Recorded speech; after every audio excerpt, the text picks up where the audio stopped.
Buonasera, bentornati, bentornate a GED, o ben arrivate e ben arrivati. Stasera, ci occuperemo del bilancio, della difesa 2024. Lo esaminiamo ogni anno in questo, bilancio, ma stavolta lo esamineremo in maniera diversa, più come confronto con le altre nazioni e cercando di capire la logica di certe spese. Come già detto in altri video, del resto siamo già nella terza guerra mondiale, altrimenti combattuta per il momento. Quindi è un bilancio 2024 un po' particolare. Prima di esaminare comunque il bilancio della difesa in senso stretto, una considerazione generale. Quanto a fondi, siamo a un bilancio da tempi di pace consolidata, non da tempi di guerra. Addirittura il nostro bilancio, anche se cresce comunque in numeri assoluti, sta scendendo in base al rapporto sul PIL, come vedremo dopo. Ma andiamo a vedere come va il resto del mondo, anche per confrontarci, per capire come è messo il nostro bilancio della difesa in termini relativi, che è la cosa più importante. Nel 2023 la spesa globale nel settore è aumentata del 9%, cioè a 2,2 trilioni di dollari, 2.200 miliardi di dollari. La difesa europea è cresciuta del 4,5%, cioè la metà del resto del mondo, e mediamente si attesta intorno all'1,6% del prodotto interno lordo, almeno secondo The Military Balance. L'Italia all'1,47%. L'Asia è aumentata del 4,7%, come vedete dalla tabella, ed è arrivata a una spesa media dell'1,8% del PIL. Quindi, in proporzione al nostro PIL, spendiamo meno del resto del mondo e meno dell'Europa e meno dell'Asia, e l'Europa meno dell'Asia. Questo è anche una dimostrazione di quanto sempre meno contiamo a livello mondiale, non solo per la difesa, ovviamente ci sono altre ragioni dietro. Comunque, ecco quali sono i paesi che spendono di più per la difesa. Avvertiamo comunque, avverto che ci possono essere delle discordanze in base ai metodi di calcolo e alle singole voci che possono essere considerate o meno facenti parte del budget della difesa. Quindi con le cifre e i paragoni spesso non ci si raccapezza. È un autentico ginepraio se vogliamo andare a fondo. Cioè, per fare un esempio, per l'Italia, secondo le tabelle della NATO, che sono diverse però da quelle italiane, devono essere tolte le spese per i carabinieri, ad eccezione di quei reparti destinati alle missioni estere, per cui quelli vanno nel budget della difesa NATO. Quindi inclusi sono 600 milioni su un bilancio dei carabinieri di 7 miliardi e passa. Poi c'è quello della forestale e per le pertinenze non collegate alle funzioni della difesa, come ad esempio il rifornimento idrico delle isole minori, le spese di manutenzione di musei, sacrari e così via. Ma devono essere inserite le spese pensionistiche, ad eccezione appunto della maggior parte dei carabinieri e della forestale. Vedremo poi in dettaglio. Ad esempio, secondo sempre Military Balance, il budget per la difesa degli Stati Uniti è di 905 miliardi di dollari.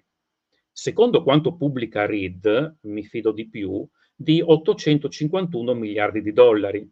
Bisogna comunque sottolineare che in questi 851 miliardi non sono considerati gli stanziamenti per il sostegno militare all'Ucraina, a Israele e a Taiwan. Quindi la discrepanza si riduce. Al secondo posto la Cina con 219 miliardi e poi la Russia. È interessante su questa cartina, su questa diapositiva, che venga anche considerata la parità di potere d'acquisto, PPP, cioè quanto costa mantenere lo strumento rispetto, diciamo, al costo della vita nel proprio paese. Mi spiego meglio. Un soldato cinese o russo, come paga, vitto e alloggio, costa molto meno di un soldato americano. Le armi prodotte in casa costano meno delle omologhe occidentali e così via. Quindi la Cina passa dai 219 miliardi ai 407 miliardi di dollari, quasi la metà di quello americano quindi, e la Russia da 108 a 294 miliardi di dollari. Ma nel 2024 spenderà 143 miliardi di dollari, pari all'8% del suo PIL, quindi a PPP i 339 miliardi di dollari. Arrivano insieme Cina e Russia all'87% della spesa degli Stati Uniti. L'India è al quarto posto, al quinto UK, al sesto l'Arabia Saudita, che ha uno dei rapporti più alti difesa-PIL, che si attesta a seconda degli anni intorno al fatidico 8%. Vedremo poi perché l'8% è fatidico. L'Italia è al 12° posto, prima dell'Ucraina, che fa ovviamente un balzo prodigioso in questi anni, e il Brasile, però dopo l'Australia e la Corea del Sud, che appunto spendono più di noi. Da tener conto che i 32 miliardi che vedete di dollari sono circa 30 miliardi di euro, qui comprendono tutte le spese per la difesa, eccetto le pensioni, che per la NATO sono spese della difesa. Quindi comunque comprensivi di tutti i carabinieri, eccetera, eccetera, forestale e così via. In realtà la spesa propriamente detta è inferiore, come abbiamo visto. A dimostrazione, tra l'altro, di questo possiamo vedere quest'altro grafico che indirettamente conferma la cosa, cioè la percentuale del budget devoluta in equipaggiamenti, dove ci vede, tra l'altro, in quart'ultima posizione, anche se comunque dentro le linee guida della NATO, che sarebbero il 20%. Qui però, a differenza dei grafici sul bilancio, non sono messi i fondi MIMIT, cosa sono i fondi MIMIT? Del Ministero delle Imprese del Made in Italy. Una volta si chiamava MISE, Ministero dello Sviluppo Economico, e forse era meglio così, che coinvolgono praticamente una fetta degli investimenti in equipaggiamenti. In sintesi, nel 2023 l'Europa ha speso 388 miliardi di dollari per la difesa, contro i 510 miliardi dell'Asia. Anche questo è un sintomo della decadenza della progressiva minore importanza a livello globale dell'Europa. Vediamo allora come siamo messi all'interno della NATO. Tra le nazioni NATO rappresentiamo circa poco più del 4% del PIL e il 3% delle spese della difesa. Gli Stati Uniti rispettivamente hanno il 53% del PIL e contribuiscono per il 67%, segno che spendiamo meno della nostra importanza economica e che abbiamo un rapporto spese-difesa-PIL più basso della media. Capite perché gli Stati Uniti contano tanto e sono la nazione di una gran lunga più influente, spendono di più. Comunque, di quanto è più basso questo rapporto? Vedendo la prossima tabella, noi spendiamo l'1,47% rispetto al PIL. Siamo sest'ultimi dietro Portogallo, Repubblica Ceca e Montenegro. E davanti nell'ordine Slovenia, Canada, Spagna, Belgio e Lussemburgo, che spendono meno di noi in rapporto. Nel 22, con l'1,54% del PIL, avevamo 10 paesi dietro di noi, quindi siamo tornati indietro come rapporto sul PIL rispetto al 22. Chi spende di più comunque è la Polonia, con il 3,92%, seguita dagli Stati Uniti con il 3,24% e la Grecia con il 3,05%. Deve tenere a bada il suo ingombrante vicino, cioè la Turchia. Da notare poi che immediatamente dopo, con la più alta percentuale, abbiamo, guarda caso, i finlandesi e le 3 repubbliche baltiche, che devono guardarsi da un vicino ancora più ingombrante. Ma cosa ne pensano i cittadini dei paesi NATO sulle spese della difesa? Ci saranno delle sorprese.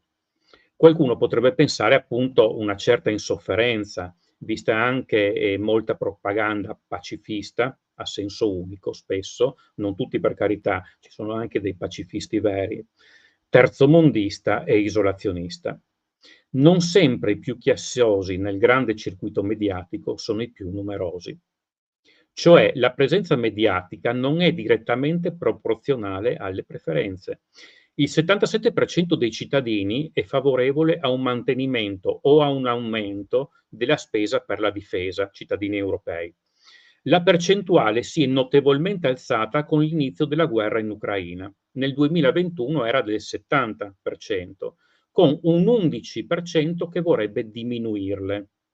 Malgrado le percentuali che le percentuali siano decisamente più basse della media, diciamo a sorpresa, in Italia il 67% della popolazione è favorevole a un aumento o a un mantenimento delle spese. Secondo ulteriori estrapolazioni e sondaggi, di questi il 40% è favorevole a un aumento e un 23%, che è tra le più alte percentuali all'interno della NATO, non esprime opinioni. I nettamente contrari sono il 10%, percentuale leggermente più bassa della media europea. Come in moltissimi altri sondaggi di argomenti più disparati, in Italia si conferma una percentuale piuttosto alta di boh, non so, non mi interessa. Resta il fatto che quelli che vogliono un aumento delle spese della difesa sono il gruppo più numeroso, il 40% appunto. L'Albania ha la più alta percentuale di favorevoli ad un aumento o un mantenimento, cioè il 97%, seguita dalla Turchia, guarda caso, Norvegia e Bulgaria. Degno di nota, tra l'altro, il fatto che malgrado la Polonia sia la nazione che spende di più rispetto al PIL, sia subito dopo questo primo gruppo, con l'83%. Nella diapositiva seguente avete le modalità su come sono stati fatti questi sondaggi su circa 31.000 persone a fine 2023, tra l'altro. Quindi è un sondaggio molto recente. Ma se ci fosse un referendum sull'uscita dalla NATO, come voterebbero i vari paesi e soprattutto l'Italia? Si vede che il 100% degli albanesi vorrebbe rimanere nella NATO, seguiti dalla Lituania, Norvegia, Polonia, con percentuali altissime. In Italia il 69% contro un 14% che voterebbe contro, percentuale più alta comunque della media europea, però il 69% starebbe nella NATO. Tra le ultime posizioni ovviamente Stati Uniti e Francia. Francia, che sappiamo per molto tempo non aveva integrato le sue forze nella NATO, malgrado politicamente fosse membro della NATO. E forse politicamente è anche il più freddo paese verso la NATO. Gli Stati Uniti hanno il 58% di favorevoli. Come mai una percentuale così bassa nel paese più importante? Proprio a causa di una diversa percezione di NATO da parte dell'Europa e degli Stati Uniti. Per l'Europa la NATO è soprattutto gli Stati Uniti e poi gli altri. Per il comune medio, per il cittadino comune medio americano, invece la NATO è un'istituzione soprattutto europea, a cui gli Stati Uniti devono contribuire e anzi contribuiscono in maniera troppo spropositata rispetto agli europei. Quindi una palla al piede, tra l'altro piuttosto indecisa e abulica per gli americani. L'unica nazione comunque in cui il Naxit, chiamiamolo così, NATO Exit, rischierebbe di vincere è il Montenegro, con un 46% di favorevoli alla NATO e un 44% di contrari. Bene, finalmente arriviamo al bilancio della difesa vero e proprio per il 2024, che è diverso, come abbiamo visto, da quello NATO che abbiamo visto prima. Vi inizia un po' a girare la testa. Il bilancio ordinario della difesa quest'anno, secondo il disegno di legge del bilancio, sarà di 29,16 miliardi di euro, a cui bisogna aggiungere appunto il Mimit con 2,29 miliardi che finanzia progetti italiani ad alto valore tecnologico, come ad esempio la legge navale negli anni passati. E c'è anche in bilancio quest'anno, tra l'altro. Il MEF, Ministero Economia e Finanze, con 1,54 miliardi finanzia le missioni estere. Poi c'è l'ausiliaria. Cos'è l'ausiliaria? Diciamo una specie di prepensionamento assolutamente anacronistico che ha a disposizione 220 milioni di euro. Non vengono conteggiati comunque nel bilancio della difesa italiano, ma in quello della NATO sì, i 2,5 miliardi per le pensioni militari. Quindi in tutto arriviamo a un bilancio totale di tutto di 33,2 miliardi, più le pensioni sarebbero 35 miliardi e passa. Accidenti, direte, un bilancio sostanzioso. In realtà, come chi mi ha ascoltato negli anni passati, questa cifra non significa nulla, poiché in questi valori viene conteggiato proprio tutto, compresi tutti i carabinieri e la forestale, che incidono per 7,7 miliardi, 478 milioni di interventi non direttamente connessi allo strumento militare, cioè appunto il rifornimento idrico delle isole minori che compete alla Marina, i sacrari, i monumenti militari e così via. Quindi la funzione difesa, cioè le spese della difesa strettamente dette, assommano a 21,5 miliardi, compresi 600 milioni per la quota di carabinieri che vengono impiegati in missioni estere. Non è finita. A questi, come già detto, dobbiamo aggiungere i fondi Mimit e MEF, per un totale di 3,83 miliardi tra tutti e due i ministeri. Quindi 25,33 miliardi di euro. E questa la spesa effettiva italiana per la difesa. Quindi quasi 10 miliardi in meno del totale generale. Per le tabelle NATO andiamo a 27,55, 28,10 miliardi di euro, anche perché non si, a seconda delle fonti, i miliardi per le pensioni sono di 2 o di 2,5 miliardi. Ma allora, se vediamo le tabelle NATO per il 2023, siamo in diminuzione? In questa tabella possiamo poi confrontare quanto spendono i vari paesi della NATO in moneta nazionale e quanto in dollari. Allora, spendiamo di meno? Sì e no. L'altro anno il DLB, che è il DLB, cioè il disegno di legge di bilancio, era di 27,748 miliardi di euro, ma il BLV, cioè il bilancio a legislazione vigente, cioè, mi spiego, quello che si è effettivamente speso, è stato di 27,642 miliardi di euro, quindi inferiore alla legge di bilancio, probabilmente per la prima volta da moltissimi anni, quando infatti di solito a fine anno inevitabilmente si è speso di più, anche più di 1 miliardo.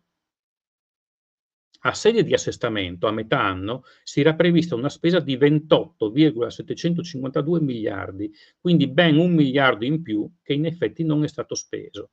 Forse le tabelle NATO si riferivano appunto all'assestamento di metà anno. Bisogna dire, tra l'altro, che la legge di bilancio ha 2 colonne, cioè gli stanziamenti di competenza e quelli di cassa, dove il primo si riferisce agli impegni previsti, cioè ai pagamenti già allocati, e il secondo ai pagamenti previsti. Le uniche ipotesi che posso fare sono o un ritardo dell'inizio di certi programmi, quindi un anticipo di spese di competenza, oppure la necessità di stare dentro certi parametri concordati con Bruxelles. In ogni caso, quest'anno si va a spendere circa 1,5 miliardi in più rispetto al 2023, cioè un 5% in più. Ma è veramente così? Se vediamo le tabelle NATO a valori euro 2015, quindi a valori stabilizzati, scopriamo che grazie all'inflazione che c'è stata in quest'anno, il potere d'acquisto della difesa nel 2023 è rimasto praticamente invariato negli ultimi 3 anni, anzi è diminuito rispetto all'ultimo anno. Siamo a livelli di 2 anni fa. Insomma, calcoli paragoni da far girar la testa, come abbiamo visto, e rischiare di non raccapezzarsi più.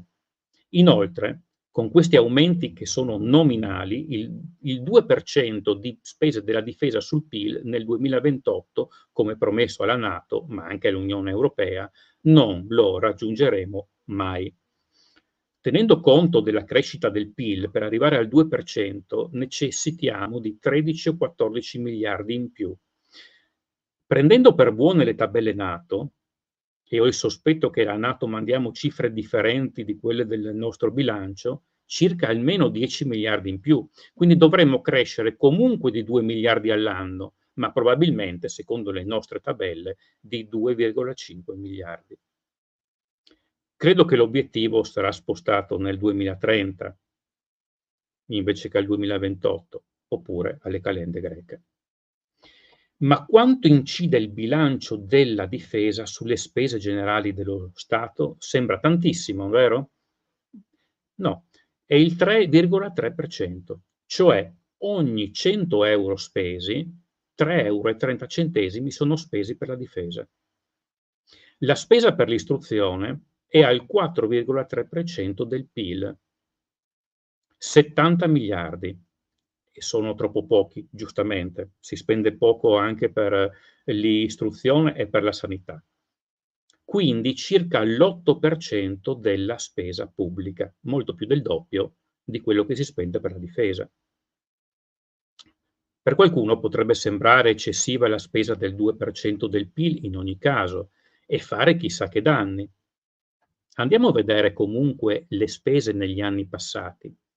Nei primi anni '80 spendevamo appunto tra il 2,1 e il 2% sul PIL ed eravamo ancora in una favorevolissima fase economica, dove avevamo raggiunto Francia e UK come PIL. Nel 1972, in quell'anno, abbiamo speso quasi il 3%, dal 2,5 al 3% di PIL, mediamente tra gli anni 60 e 70 intorno al 2,5% rispetto di percentuale sul PIL. Molti si chiedono se tutti questi soldi non siano uno spreco.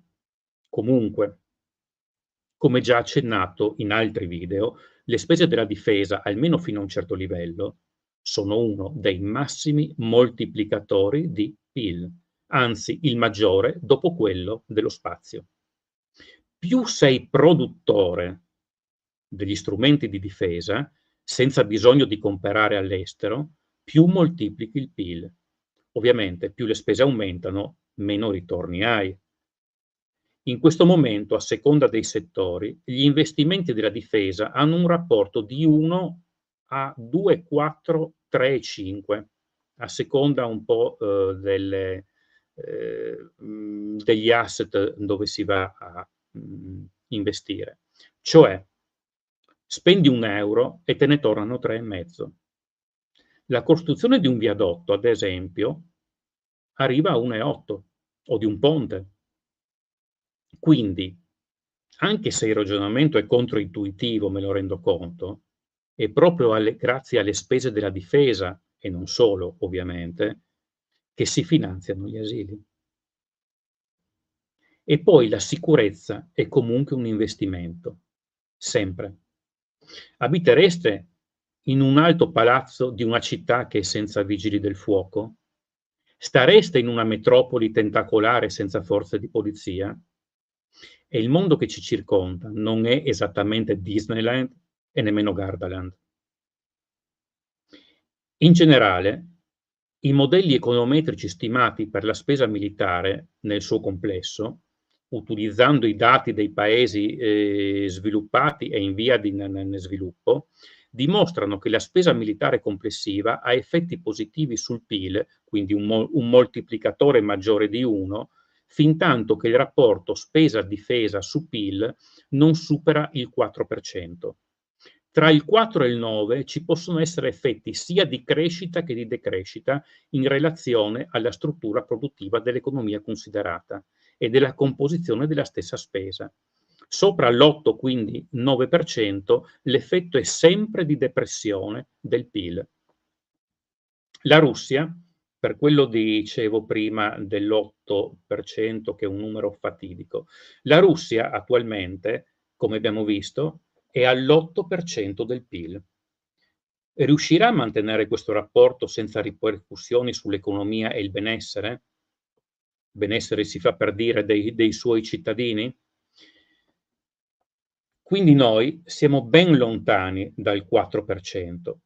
Tra l'altro, comunque, a mio avviso, a spanne, prendetemi con le molle, la struttura sociale e produttiva italiana è talmente rigida e sclerotizzata che probabilmente arriveremo al fattore di pareggio un po' prima del 4%.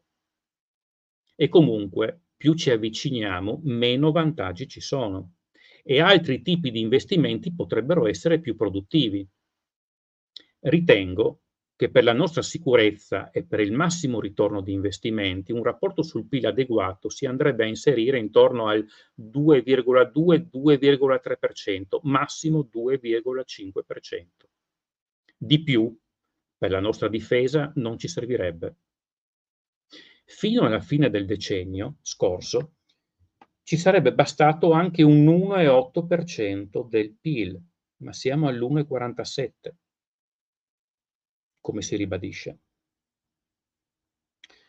Ma vediamo ora come vengono spesi questi soldi. Quanti militari abbiamo?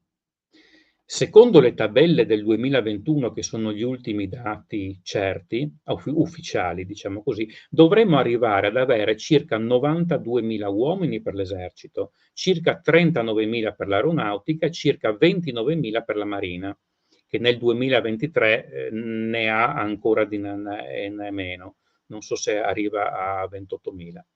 Con il nuovo modello, circa 93.000 per l'esercito, 30.000 per la marina, 37.000 per l'aeronautica, cioè circa 160.000 uomini, che sono appunto i nuovi obiettivi dopo la recente revisione della cosiddetta legge di Paula, fatta appunto nel 2010, mi sembra, che prevedeva 150.000 uomini. Sono pochi? Sono tanti? Dipende. In confronto alla Francia, la Francia in confronto ha 117.000 uomini nell'esercito, 38.000 nella marina e 47.000 nell'esercito all'incirca. Quindi più di noi. La Gran Bretagna ha un 76.000 per l'esercito, meno di noi, ma con le riserve, che sono importanti, che noi non abbiamo, arriva a 111.000. Sicuramente chi soffre comunque di più la carenza di personale è la Marina Militare, la cui consistenza si è mantenuta nel corso degli anni. Consistenza, parliamo di navi. Con 29.000 uomini non si riescono a coprire tutte le funzioni e il personale imbarcato è soggetto a turni estenuanti. Spesso in plancia non è presente tutto il personale tabellare per mancanza di uomini. Al giorno d'oggi siamo anche di sotto di tale cifra. Tra l'altro, la consistenza numerica della flotta aumenterà, anche se le nuove navi abbisognano di equipaggi minori, vista l'automazione rispetto alle navi che vengono dismesse. Un numero adeguato dovrebbe aggirarsi intorno alle 34.000 unità, uomini e donne. Anche per l'esercito ci sarà un aumento di reparti, come a esempio la costituzione di una terza brigata pesante, meccanizzata, quello che hanno i carri armati e i veicoli cingolati. Ci sarà un aumento di reparti specialistici, come quelli per la guerra elettronica e l'impiego di droni, l'artiglieria aumenterà. Se ad esempio volessimo tornare a una consistenza di 12 brigate di manovra, cioè 3 pesanti, 3 medie, 3 leggere e le 3, tra virgolette, speciali, cioè la Folgore, paracadutisti, l'aeromobile Friuli e l'anfibia Pozzuolo del Friuli, più quanto già detto, dovremmo arrivare a circa 100.000 uomini per l'esercito, cioè avvicinarsi a un modello di difesa tra i 175.000 e 180.000 uomini in tutto tra le varie forze armate. Se invece vogliamo fermarci alle 9-10 brigate, bastano gli uomini che tabellarmente abbiamo programmato per l'esercito. Il problema però è l'arruolamento e i rapporti tra la ferma prefissata e il servizio permanente, dove quest'ultimo assorbe la più alta percentuale di risorse umane. Quindi è un organismo ipertrofico e anziano, dove i gradi inferiori e la truppa sono relativamente pochi e i sottufficiali e ufficiali molto numerosi. Solo che un ultra cinquantenne non lo puoi mandare all'assalto di una postazione nemica. L'età media è infatti superiore ai 40 anni. In più c'è un problema di arruolamento. Se prima della crisi ucraina c'era un apporto annuale appena sufficiente di volontari, ora questi stanno decrescendo, poiché la possibilità di finire in un conflitto intensivo vero e non le solite missioni di pace con rischio relativo è molto aumentato. Del resto è un fenomeno comune anche in altri paesi, anche persino nella stessa combattiva Finlandia. Come rimediare? Dando la certezza di un lavoro futuro, anche al di fuori delle forze armate, a chi fa un certo numero di anni di ferma, diciamo una dozzina più o meno, attraverso incentivi alle aziende, maggior punteggio nei concorsi pubblici, posti riservati nelle forze dell'ordine e così via, in maniera da garantire il posto di lavoro, aumentare le indennità di missione e creare una sorta anche di legione straniera, tra l'altro. Secondo GED, al massimo di 6-7 mila uomini, che alla fine di un periodo minimo, diciamo 8 anni, potranno avere la cittadinanza italiana. Perché? Vi domanderete, limitare rigidamente, mettere dei paletti perenni contro l'aumento di tale consistenza? Per non far la fine dei comuni italiani nel XV e XVI secolo, oramai ostaggi delle compagnie di Ventura. O comunque la fine dell'impero romano o di quello bizantino, dove i reparti stranieri oramai erano molto più numerosi di quelli autoctoni. E ci sarà sempre qualche politico, badate bene, che tornerà ad ampliare, a cercare di ampliare questi numeri per puri fini elettorali. Quindi i paletti rigidi ci devono stare. Quello che balza comunque agli occhi, secondo nelle tabelle NATO, è la grande percentuale di spesa che va al personale. È la più alta in Europa in percentuale, e lo vediamo. Il mix ideale sarebbe 50-25-25, cioè metà stipendi, un quarto mantenimento e un quarto investimento. Con l'investimento più o meno ci siamo.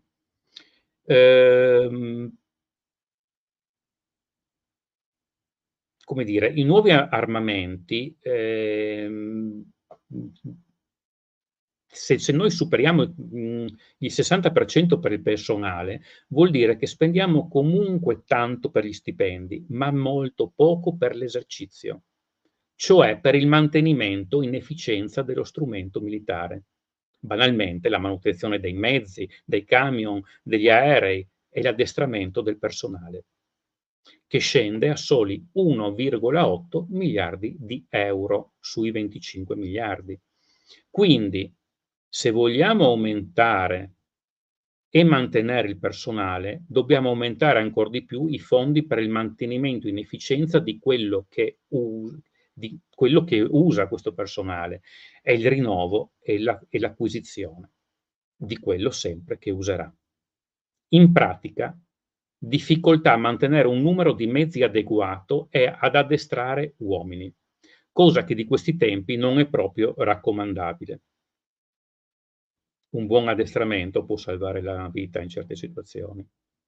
In realtà la spesa per gli investimenti, cioè per l'acquisto, la progettazione e la ricerca per i nuovi mezzi, è più alto, come abbiamo detto, poiché non si considerano nelle tabelle NATO i finanziamenti Mimit e faldoni vari.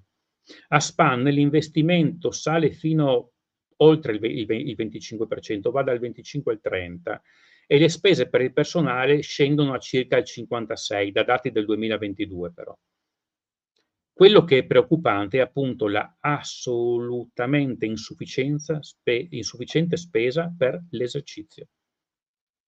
Andiamo a vedere allora i principali finanziamenti approvati o in procinto di essere approvati e progettati.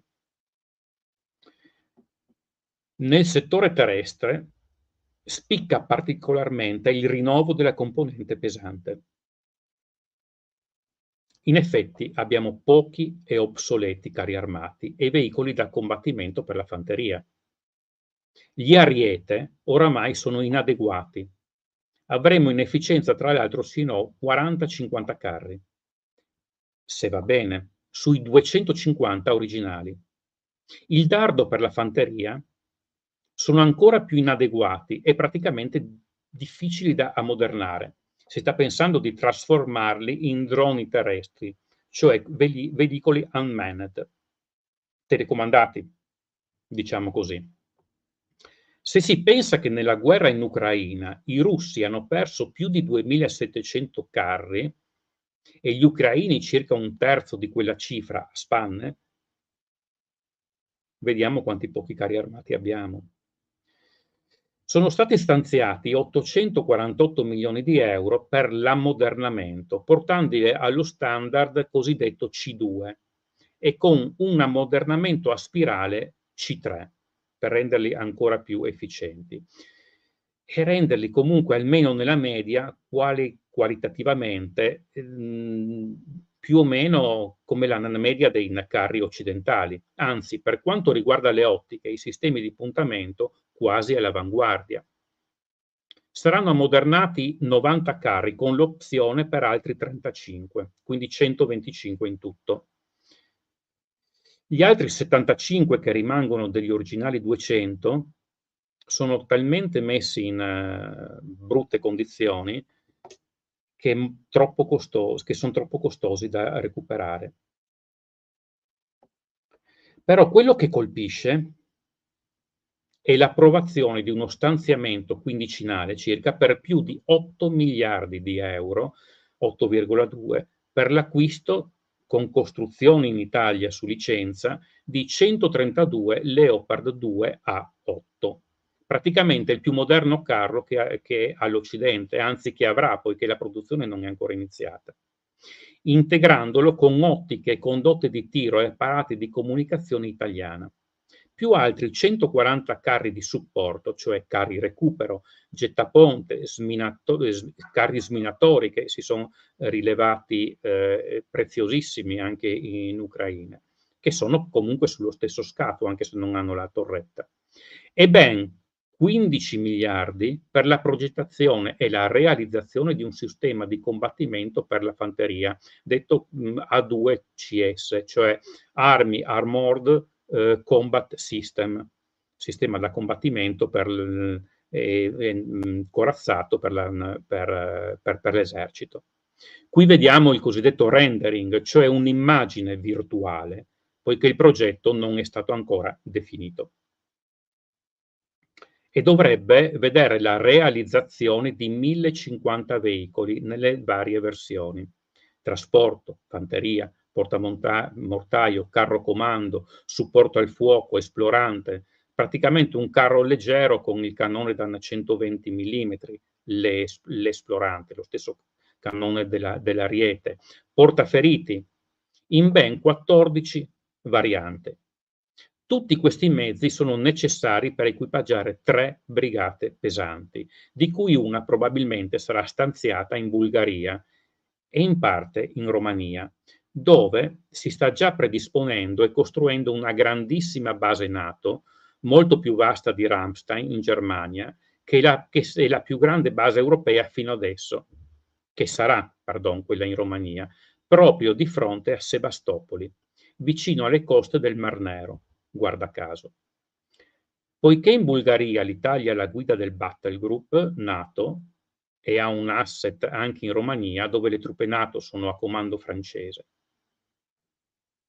Come si può facilmente calcolare, l'insieme di questi 3 programmi sfiora i 24 miliardi di euro, quindi una cifra, anche se è di poco, 22 miliardi, superiore all'intero programma dell'Eurofighter, che era in questo momento il più costoso per la difesa italiana.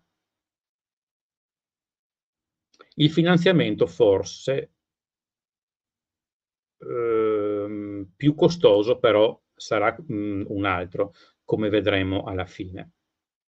Se pensiamo che la legge navale, che ha praticamente riammodernato la flotta, è costata solo che 5 miliardi e mezzo, altri fondi, anche abbastanza urgenti, saranno stanziati per ovviamente questi fondi, che parliamo di 24 miliardi di euro, sono spalmati in più anni, circa una quindicina d'anni e anche più.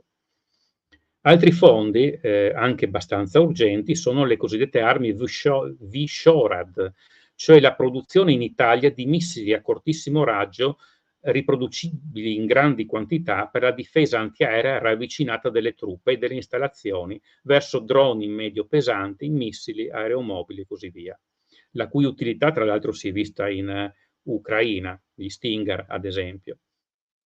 Armi controcarro, altrettanto importanti, artiglieria politubo, cioè gli HIMARS, programmati in 21 esemplari, dovrebbero essere ordinati i primi 7, da affiancare ai cingolati MLRS 270. Però ce ne vorrebbero il triplo. Droni di tutti i tipi, sistemi antidroni, si pensa anche ad autocannoni al posto degli ormai vetusti FH-70, di cui una parte li abbiamo ceduti all'Ucraina, cannoni da 155 mm, e soprattutto munizionamento, di cui siamo carenti tutti. Attualmente abbiamo munizioni per pochi giorni di guerra vera. Questi sono solo i programmi più importanti che abbiamo citato, che devono ancora in gran parte essere avviati. Ma servono tutti questi mezzi all'esercito? Sì e no. Mi spiego meglio. In un'ottica NATO, in questo momento concentrata sul fianco est, sì. La Russia ora non è in grado di minacciare seriamente una NATO preparata, con tutte le perdite che ha avuto in Ucraina. La maggior parte dei carri, a esempio, oramai è composta da obsoleti carri armati reduci dalla guerra fredda. Ne abbiamo parlato a GED, rivedetevi i precedenti video. Ma ne ha ancora una grande quantità nei depositi. Anche l'aviazione ha subito perdite. Ci vorrà tempo per ricostruire quello che è andato perso.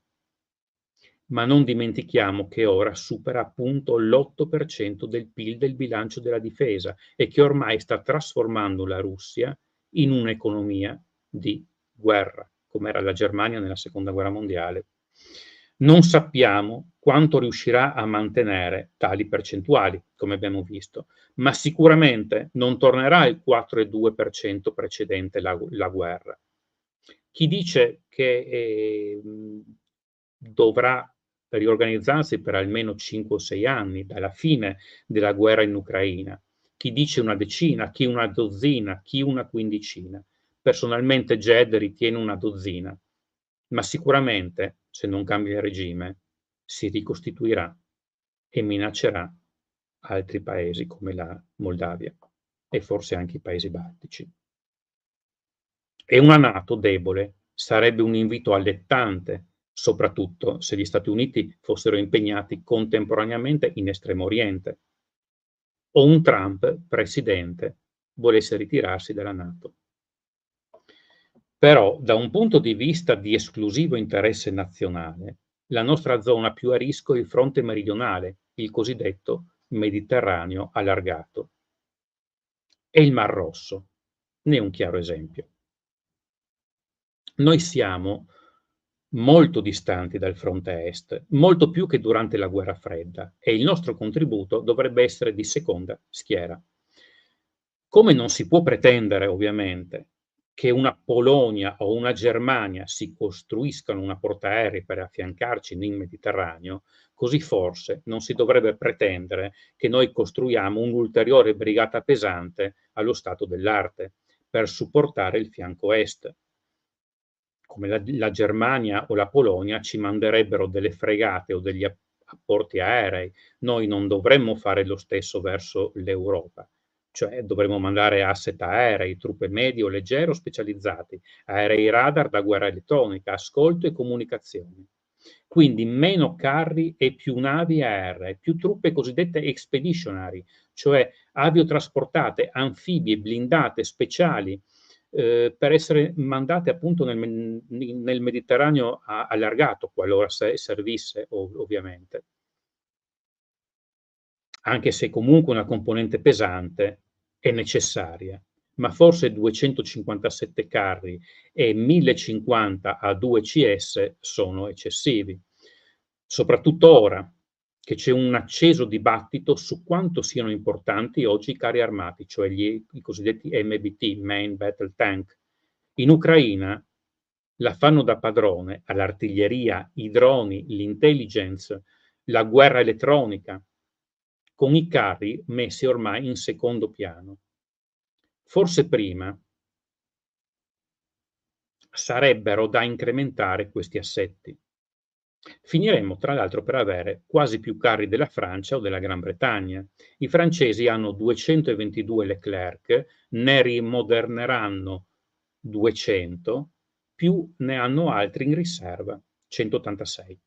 I britannici 227 Challenger 2, dei quali 148 verranno ammodernati allo standard 3. Tra l'altro 14 sono finiti all'Ucraina.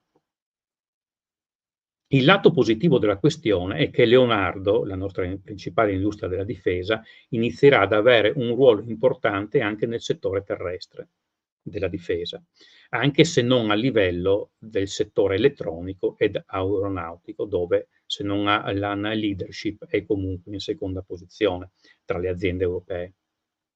E allora vediamo come saranno spesi i soldi per Marina e Aviazione.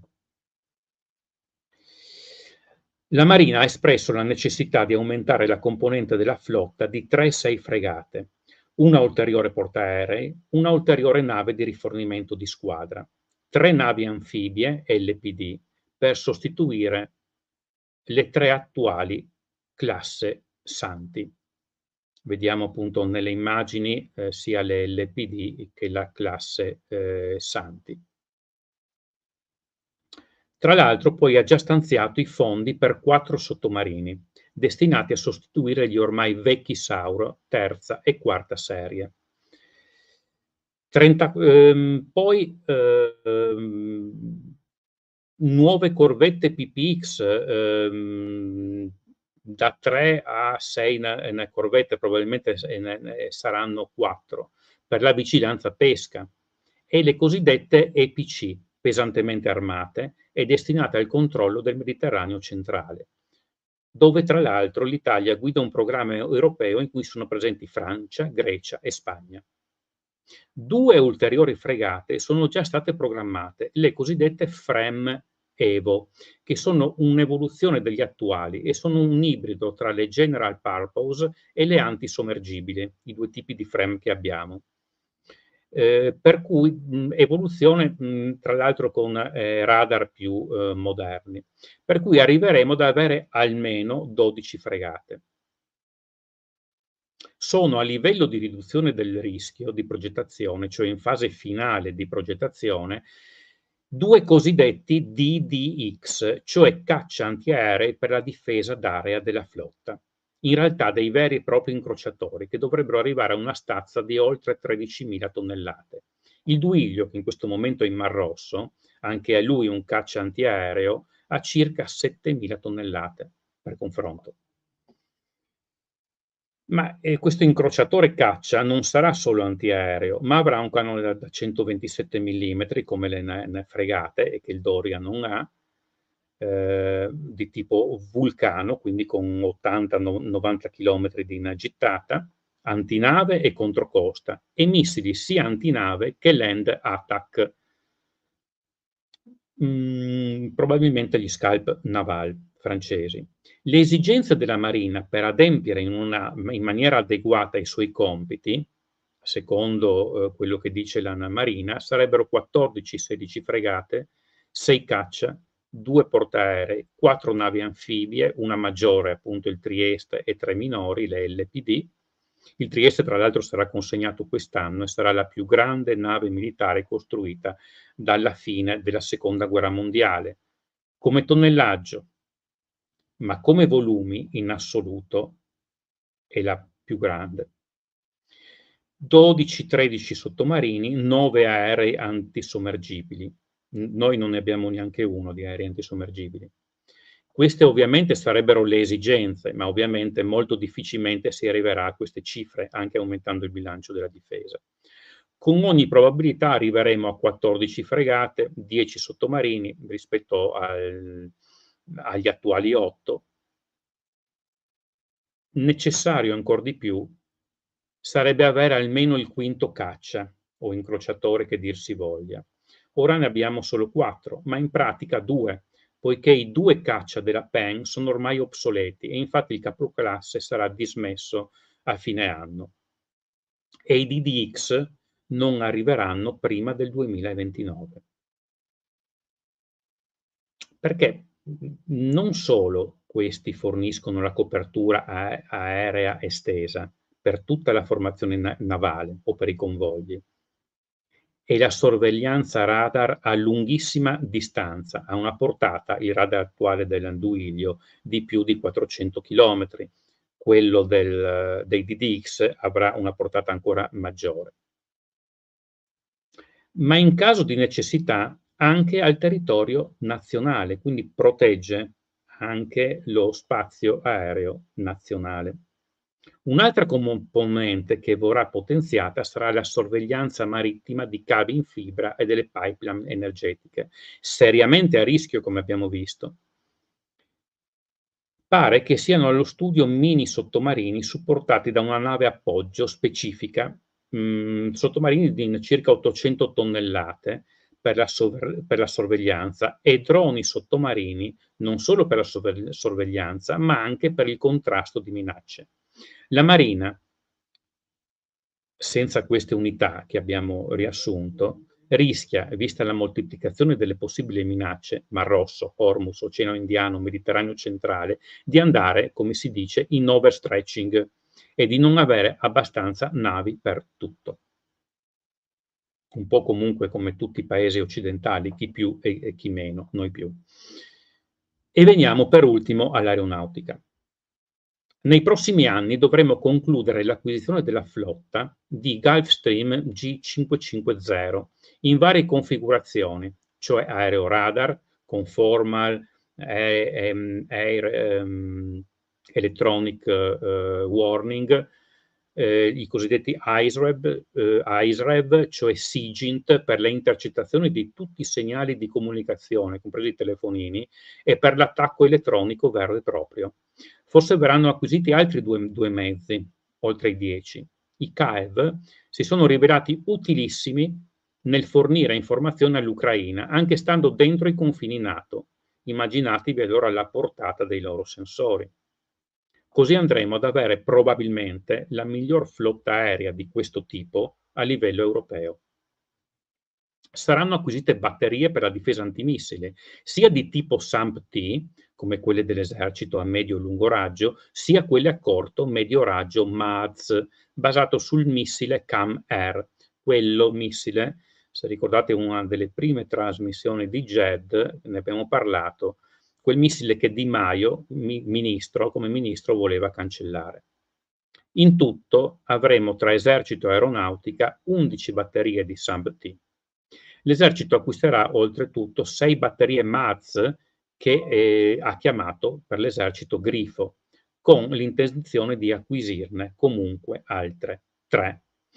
In più, si sta pensando seriamente di sostituire gli Eurofighter Tranche 1, quelli più vecchi e non aggiornabili, con una ventina di nuovi Tranche 4, con i nuovi radar Captor Mark II AESA, cioè a scansione elettronica e non meccanica, e altre migliorie nella gestione del sistema di combattimento, del sistema optronico e così via. In effetti, prima dell'arrivo del Tempest, che avverrà a cavallo degli anni 40, arrivo operativo, non nel primo volo, l'aeronautica correrebbe il rischio di avere pochi aerei per la difesa aerea, con la radiazione dei Tranche 1, che sarà intorno al 2030. Sappiamo che gli aerei sono soggetti a usura, incidenti e perdite, per cui una 70 di Eurofighter superstiti non sarebbe sufficiente, perché ovviamente non tutti possono essere pronti nel medesimo momento. Si sta pensando più in là di aumentare anche gli ordini per gli F-35. L'aeronautica potrebbe arrivare ad avere lo stesso numero di aerei programmati all'inizio, cioè 131, assieme a quelli della Marina, programmati dopo la riforma di Paola conseguente alla crisi economica. Sono stati 90, 75 per l'aeronautica e 15 per la Marina. Probabilmente, secondo GED, si arriverà, se le spese della difesa aumenteranno intorno al 2%, a una via di mezzo con circa 110 F-35 complessivi tra aeronautica militare e marina militare. Altri programmi sono quelli in breve di portare da 4 a 6 gli aerei di rifornimento in volo, cioè i KC-767, che sono anche aerei tra l'altro per il trasporto di personali, tutti nell'ultima versione. E poi, ultimo ma non sicuramente l'ultimo, anzi, il programma Tempest, cioè il nuovo caccia di sesta generazione sviluppato insieme alla Gran Bretagna e al Giappone, con quote sembra paritarie. Sarà un sistema innovativo, dove l'aereo sarà il nodo di un sistema che lo vedrà operare con velivoli senza pilota, i cosiddetti adjunct, di varie tipologie, dai quasi aerei ai droni sacrificabili, dotati di intelligenza artificiale e capaci di manovre autonome. Probabilmente questo diverrà il programma per la difesa italiano più costoso di tutti i tempi.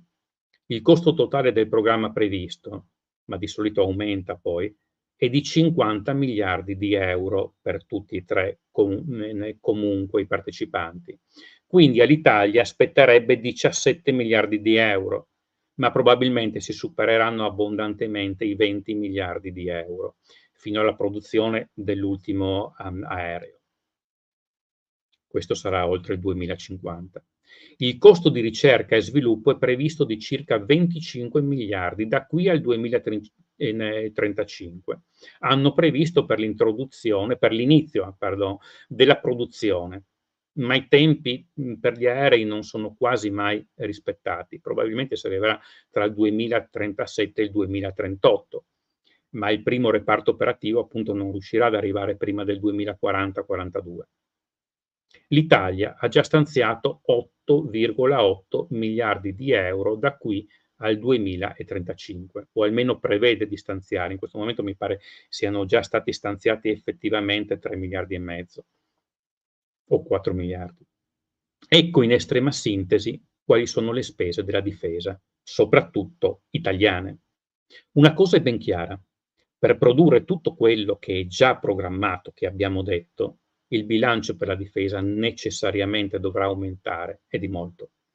Solo per quello che abbiamo descritto, e sono solamente i programmi più importanti, da qui al 2035 si supereranno i 40 miliardi abbondantemente, e già così ci si avvicina appunto all'1,8.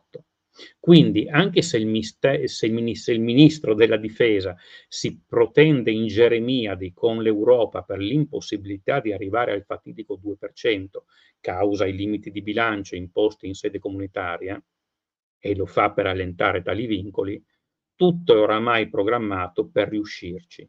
E se non sarà per il 2028, come è probabile che non ci sarà, sarà per il 2030 o giù di lì, 1 o 2 anni dopo. D'altro canto, la situazione e il contesto attuali non lasciano molte scelte, non solo per una questione di sicurezza. In un mondo oramai in guerra, che non ce ne accorgiamo solo per la famosa teoria della rana. Pensate di essere 15 anni fa e improvvisamente nel 2024 vi svegliate improvvisamente nel 2024 e rendetevi conto, il 2003 ad esempio e il 2024 la grande differenza, o addirittura il 2000 prima appunto delle torri gemelle. Quindi non solo per questo, ma anche di mantenimento di un'eccellenza tecnologica e industriale che altrimenti rischieremo di perdere, e perdendo questa perderemo la gran parte della nostra base industriale ad alta tecnologia, che è quello che genera tutto l'indotto, il sistema produttivo e la possibilità di competere con i nostri prodotti, grazie alle ricadute ad armi pari con gli altri paesi avanzati e quindi all'export e al nostro PIL. Bene, questo è tutto per oggi. Ci vediamo non la prossima settimana, per la Pasqua appunto faremmo una piccola pausa, ma nella settimana immediatamente seguente a Pasqua. Grazie per avermi ascoltato e buona serata a tutti. Arrivederci.